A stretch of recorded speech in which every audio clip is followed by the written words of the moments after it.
بسم الله الرحمن الرحيم. الرحمن علم القرآن خلق الإنسان علمه البيان. الشمس والقمر بحسبان والنجم والشجر يسجدان والسماء رفعها ووضع الميزان ألا تطغوا في الميزان وأقيموا الوزن بالقسط ولا تخسروا الميزان والأرض وضعها للأنام فيها فاكهة والنخل ذات الأكمام والحب ذو العصف والريحان فبأي آلاء ربكما تكذبان خلق الإنسان من صلصال كالفخار وخلق الجان من مارج من نار فبأي آلاء ربكما تكذبان رب المشرقين ورب المغربين فبأي آلاء ربكما تكذبان مرج البحرين يلتقيان بينهما برزخ لا يبغيان فبأي آلاء ربكما تكذبان يخرج منهما اللؤلؤ والمرجان فبأي آلاء ربكما تكذبان وله الجوار المنشآت في البحر كالأعلام فبأي آلاء ربكما تكذبان كل من عليها فان ويبقى وجه ربك ذو الجلال والإكرام فبأي آلاء ربكما تكذبان يسأله من في السماوات والأرض كل يوم هو في شأن فبأي آلاء ربكما تكذبان سنفرغ لكم أيها الثقلان فبأي آلاء ربكما تكذبان يا معشر الجن والإنس إن استطعتم أن تنفذوا من أقطار السماوات والأرض فانفذوا لا تنفذون إلا بسلطان فبأي آلاء ربكما تكذبان يرسل عليكما شواظ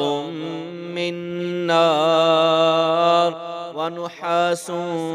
فلا تنتصران فبأي آلاء ربكما تكذبان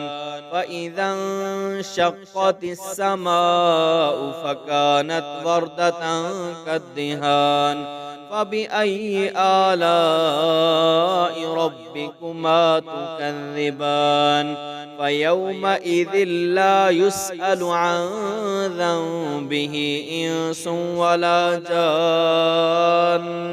فبأي آلاء ربكما تكذبان يعرف المجرمون بسيماهم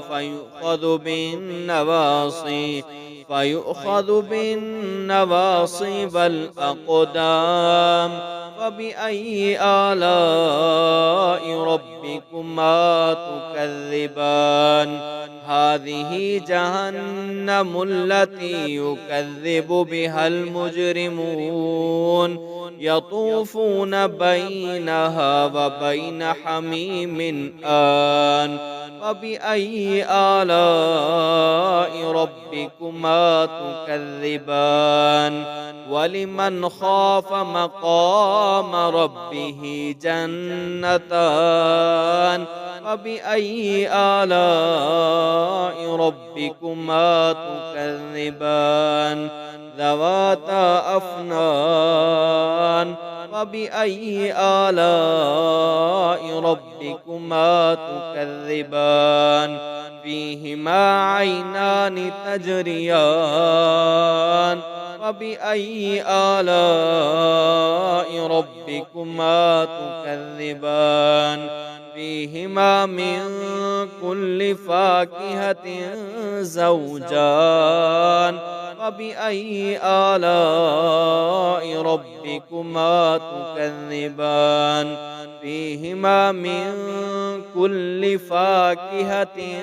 زوجان فبأي آلاء ربكما تكذبان متكئين على فرش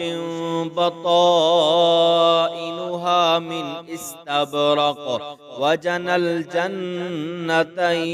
دان فبأي آلاء ربكما تكذبان فيهن قاصرات الطرف لم يطمثهن إنس قبلهم ولا جان فبأي آلاء ربكما تكذبان كأنهن الياقوت والمرجان فبأي آلاء ربكما تكذبان هل جزاء الإحسان إلا الإحسان فبأي آلاء ربكما تكذبان ومن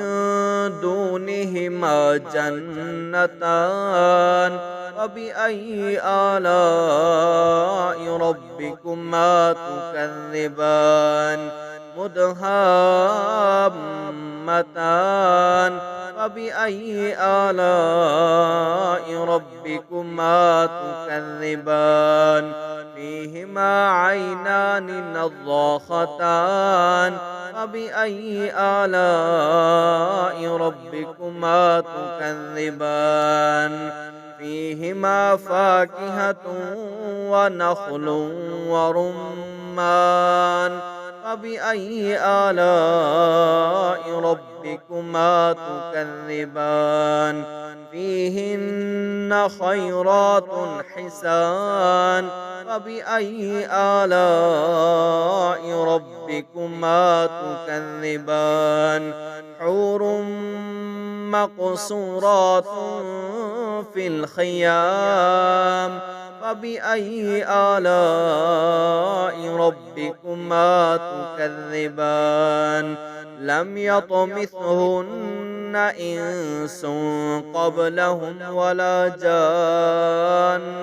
فبأي آلاء ربكما تكذبان متكئين على رفرف خضر وعبقري حسان فبأي آلاء ربكما تكذبان تبارك اسم ربك ذي الجلال والإكرام.